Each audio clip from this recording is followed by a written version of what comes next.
Welcome to the Money Pig Podcast, presented by Goodwin Investment Advisory, where our mission is to lead you to financial pig, peace, independence, and generosity. I'm your host, Tim Goodwin. Welcome to the Money Pig Podcast. Today, I've got Joe Beckford with me, and we're going to be talking about wealthy woes, 10 mistakes wealthy individuals make in their 50s before retiring. We're not going to be talking about all of them today. We're not going to be talking about all of them today. We'll get into quite a bit of them. So, Joe, before we started this recording, I was trying to think of like a really good like dad joke about retired people, but none of them work. None of them work. It's just hard to find. Okay. Oh my All gosh. Right. I digress. I'm like the king of the dad jokes around here. Oh my goodness. And that was How was that? That was Yeah. I don't know. I'm not going to use it. You're not going to use it? I'm not gonna It doesn't work? Not going to use it. Because they don't work. Not All right, work. sorry. We're moving right along. So so we have got this really great blog, and we just thought we'd go ahead and review some of these woes that wealthy people can avoid. So let's just jump right in. Yeah. Tell me about the first one, the first woe, Joe. So just so you know, we wanted to kind of bait your appetite, and we're thinking of doing this into 2 episodes, right? So we're going to do some woes now and some woes later. So basically pitfalls that you can try to avoid as you go into your 50s. And we know that's a sweet spot for a lot of our clients that are in that kind of age. We are getting ready to retire. We're thinking really serious. We could either make really good moves or really bad ones, right? Yeah, and I find that like people in your 50s, you're at your top incoming years. Hopefully you've been saving for a while, so you might have that sizable 401k. You're starting to think about, wow, okay, I'm empty nesting. Maybe I've got a lot less debt, or hopefully no debt by this point. So it's like you've got this great shovel to hole ratio. You got a lot of maybe a percentage of your income that you're putting towards retirement. You want to make sure you're doing it right. That you're saving in the right things, you're in the right investments, and then you start thinking, I wonder if I can ever retire. Right. So the first one that I wanted to talk about was not saving in the right places. So that might mean like, is the right place the mattress or the safe or the kitchen drawer? Hopefully there's other options. Hopefully there are other options, because your fire insurance probably doesn't cover that. And inflation won't cover that either. But more what I mean about that is think about what kind of tax vehicles are you using to save? Right. Yeah. Nice. Right. So you mentioned 401ks. That's where most people have the largest amount of their money. They've been doing that since they were 20. Getting that employer match. Smart. Yep. So a lot of times that's pre-tax. Well, if you have the opportunity to do Roth, here's an idea. Do it. Yes. Right? We're big fans. Yes, we are big fans of tax-free growth. I tell a lot of my clients, we let the tax-free growth party go on as long as possible. Right. Because there aren't very many things in the tax code that are as advantageous. Yeah. As I was going to say friendly. Yeah. Friendly as and then there's another tax type, right? You got tax deferred, which a lot of folks have. Tax free is a Roth. What's the third tax type? Well, just taxable. Taxable. Yeah, right. Exactly. So we really have 3 primaries. Yeah. You've either got money you've never paid tax on before. So you got a discount off of paying income tax when you put it away. It grew tax deferred, but every dollar you take out of it is going to be taxable someday. The idea is I'm not going to be making that money, so I won't be in a high tax bracket then. But do we really know what tax rates are going to be like in the future? Right. No. Probably, if anything, I would say more. We don't see a whole lot of like significant reduction in spending in retirement either, at least not the first initial years, right? No.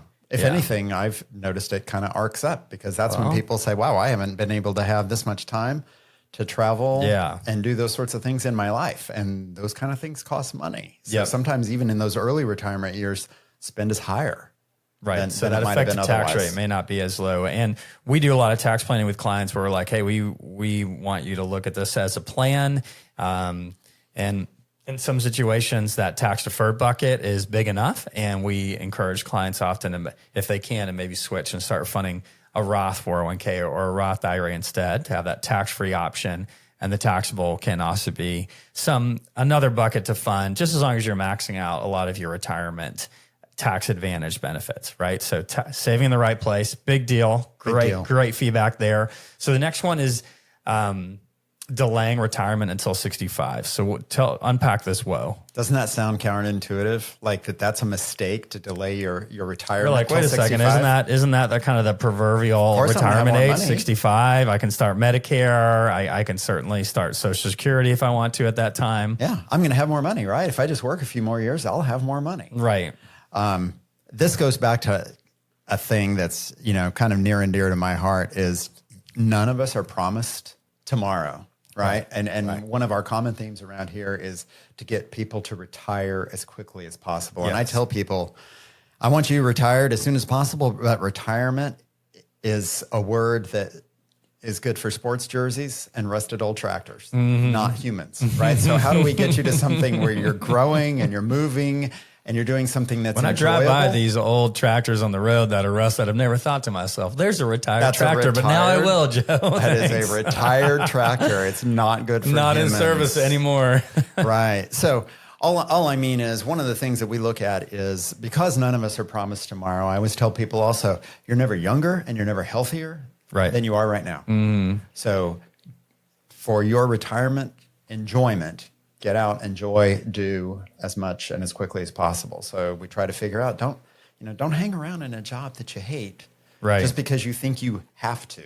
Yeah. And so for us, retiring is maybe even just doing that self-check on your meaningful work. Is there a way that you can retire to more meaningful work, whether you need to get paid or not? But yeah, this whole retirement thing, somebody was asking me on Friday, when you're meeting with folks, and they're asking about can they retire or when, like what's the goal? What are you kind of shooting with them? I was like, we can almost get just about any of our clients to just go ahead and retire now. It just depends on how much they're willing to do or not do. Right. Now maybe not if you're just getting started in your 20s, 30s, or 40s, but most of the time, the clients that walk in here in their 50s or 60s, they've got options. It just depends on what their goals are. But yeah, like you said, what's really important for us to get them to retire sooner than they thought they could, and have the confidence that their money will outlive them.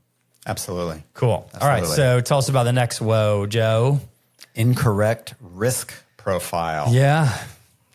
Coming back to the money jar, the cookie jar money, the mattress money. Yeah. Like so many things, you can go to extremes both ways, right? I could let fear overwhelm me and be way too conservative.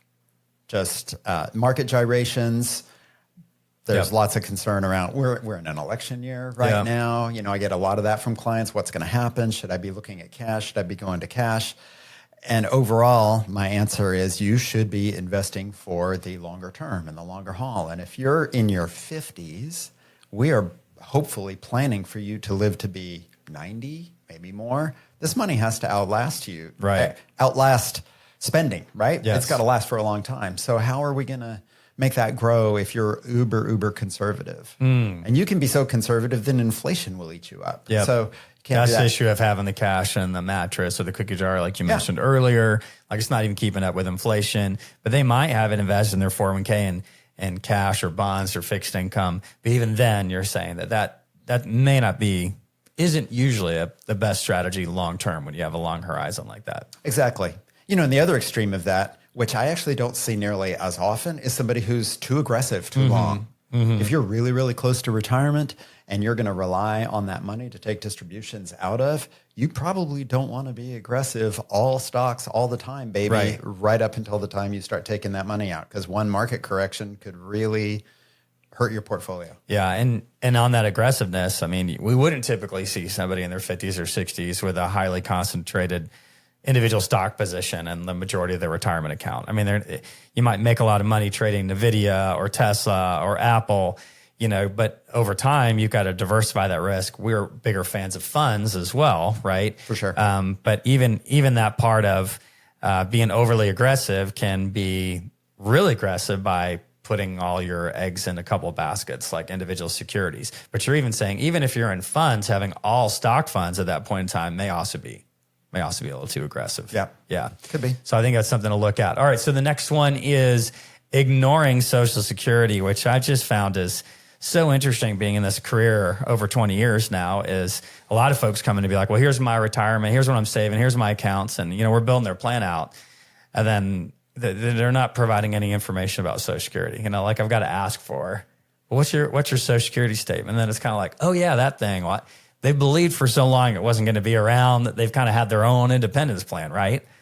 But then we're like, well, it's here. It's a real thing. It's a real thing for our retirees. Like, how substantial is Social Security for retirees right now as part of their retirement plan? It is a huge piece. I will tell you, most of my clients that are married, so we're looking at married filing jointly, if both spouses have worked for a considerable amount of time, I mean, a lot of the times that's north of $3,000 a month per. So you're for each of them? Yeah. Wow. For each of them by the time they retire. $72,000. So when people are coming to me and they're saying, a year, I'd like to live on $10,000 a month, and they just throw out that number thinking that's extravagant. And then I show them, well, 72 grand of it's Social Security right there. So when they're concerned about outliving their money, I look at them and say, it's going to provide a whole lot more than you think it is. So we need to incorporate it. And it seems that the overall sentiment around Social Security is it's at jeopardy. I feel like that's been the sentiment since I have been aware of Social Security as a young guy. I think we have a general sentiment here in the office that it's not just going to disappear overnight. There could easily be adjustments. There's a lot of different levers that could be changed. It's going to be really hard for any politician to get elected campaigning on we're going to eliminate Social Security, and your grandma's not going to have her grocery money anymore. So I think we've remained steadfast and confident that Social Security will be there, or that some form of it that's still very significant would be there. I think one of the other things that not all of our couples that come here are aware of is the spousal benefit. Do you want to explain what the spousal benefit of Social Security is? Sure. And there are other pieces that people aren't aware of too, right? So spousal benefit, like you were saying. So maybe one spouse has worked their whole life. Remember back in the 50's, you had a one-income family, and typically the female would stay home, raise the kids. Maybe she didn't work her whole life. I think that was the element that was kind of built into it, is we need a spousal benefit there. So the spousal benefit is you've worked your time, you get yours. Let's say you wait till your full retirement age, which for most people right now, that's age 67. You start taking it, your spouse gets half of that benefit. So a married, filing jointly couple together is effectively living on 1.5 times Social Security, which is pretty awesome. And in the case where the spouse did work, you get the higher of the two benefits. You either get your own benefit or you get half of your spouse's, whichever is higher. So a good example there, let's say the higher income earning spouse has got a benefit of $3,000 a month, like the example you used earlier. So the spousal benefit would be $1,500. Right. Now, if the other spouse had worked and still qualified for Social Security and still worked, but their benefit was only $1,000 a month, that's not quite half, which would be $1,500. So in that case, Social Security will actually add an additional $500 a month to it, right? Exactly. So it's like a supplement to get you up to the 1.5 times. Yeah, super cool. Yep. All right, so let's go ahead and move on to this next woe, planning independently from your spouse. So Tim, I see this a lot in second marriages. So it's, people come to us in their 50s. Maybe they've never had an advisor before. Maybe they have an advisor that they weren't thrilled with. And this is the second marriage for both of them. And they were burned not only emotionally, but financially. And so they've been hesitant to commingle their funds. And that also means they're hesitant to commingle their planning. Right. So sometimes they will walk in and say, oh, well, I need you to plan, and let's don't count her money, or let's don't count his money. And I look at them and say, well, are we counting him or her in your life plan? Well, yeah. Well, then that is part of it. So if you want to spend, if you want to have your own independent spending pots, that's fine. And I've done that before initially until I've been able to convince them, like, you guys really need to plan together and figure that out. It just makes so much difference. If you've got the prenup coming into, say, your second marriage, sure, does that kind of give you a little more? Or let's put it this way, could that give you a lot less anxiety of combining your planning because you ultimately still have this prenup to pull out what you started with, kind of thing? I think there's yes, to answer your question, yes. And the other part that I always tell people is, okay, so while you're both living, you're good to spend your money, right? Yes, you're good to spend your money. Spouse too, right? Yes. The rub tends to be, but I want my kids to inherit. Sure. my money. Which you can do via trust and wills and that stuff, So right? long as you start getting beneficiaries and trusts and things like that in place, then a lot of that anxiety around planning together, I notice comes down. I goes, oh, okay. Well, we want to take trips together. We want to sell this house and move to Florida. Those are we. Yeah. So I try to get them. So I like that. If you're listening, you find yourself planning independently from your spouse, and maybe that's because you're on a second marriage, just consider, was there a prenup in place? And then just, do you have your estate plan buttoned up as far as trusts or wills, as far as making sure the money does go to your kids? So that might help give you the ease of mind to start, bringing that plan closer together. Absolutely. All right. So tell us about the last wealth woe, Joe. The last one we're going to talk about today is failing to build a competent team. I mentioned this earlier. Sometimes we'll have folks who come to us and maybe they have been handling their own finances their whole lives, which is fine. And they're prudent and they've made even good choices in their 401ks. But now they're faced with some decisions. When do I take Social Security? Do I not? If I retire early, what am I going to do about health care? Is my money going to outlast me? I don't necessarily have the tools and run those algorithms and things like that. How much can I spend? All those questions that they have, right? And they're starting to realize, I need somebody to help me with that. But by that time, too, a lot of what we've noticed here is your tax situation is probably relatively complicated, then it might be worth having a CPA. You probably need a healthcare broker to help you navigate what it's going to look like if you don't have your healthcare from your job anymore, but you're not on Medicare yet. What does that look like? Do you have your state documents buttoned up? You need a team. Those are things that people typically can't do on their own very well. Yeah, that's a good point, because I love when folks find out that their values align with us, they trust us, and they hire us. But I don't think that the buck stops with us as their financial advisor. Just like you said, 100% no. That if the team, when we say team, we really want our clients to have a tax prep person like a CPA that they really like and sync with, and we're happy to sync with that, and the estate attorney. There can be more, but certainly having those three makes a powerhouse team. So. For sure.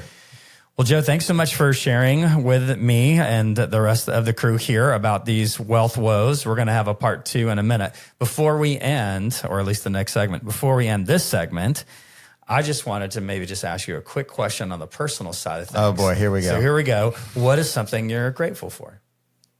Oh, that's easy. Yeah, let's hear it. My family. Yeah. Yeah. You have a pretty awesome family. I have a pretty awesome family. Yeah. Wife, 3 kids, 2 grandkids. 2 grandkids. That's I would say my family's, kind of my whole life. That's awesome. Whole reason that it makes worth waking up in the morning. That's awesome. Well, I will add the same answer then. I love my family. The girls everybody's healthy right now. We're all syncing up really good. I've got 3 girls, 2 teenagers. So it's pretty awesome. Lots of words being shared. But lots of words. I love them. And it's great. Well, thanks for joining us today, Joy. Yeah. Joy. It was a joy having you, Joe, on the show today. Thanks. Glad I could be here. Can I come back and finish the next half? That sounds like a great idea. Okay, we'll do it. Thanks. Thank you for tuning in to the Money Pig Podcast. We hope you enjoyed today's episode. To stay updated on new episodes, be sure to subscribe wherever you listen to podcasts. If you found value in today's discussion, we'd greatly appreciate it if you could leave a rating and review. If you have any questions about the topics we covered, feel free to visit us at goodwinvestment.com and reach out. This episode is produced by evance.net. This podcast is provided for informational purposes only and should not be considered as investment advice, a solicitation to buy or sell any financial products, securities, digital assets, or other investment vehicles, nor as a basis for making any financial decisions. Goodwin Investment Advisory is a registered investment advisor with the SEC, CRD number 131193. Please note that the host and or guests may personally own securities, digital assets, or other investments mentioned in this podcast. Investments carry risk and are not guaranteed unless stated otherwise. We strongly recommend consulting with a qualified financial advisor, tax professional, insurance professional, and or legal professional before implementing any strategies discussed in this episode. Lastly, past performance is not indicative of future results.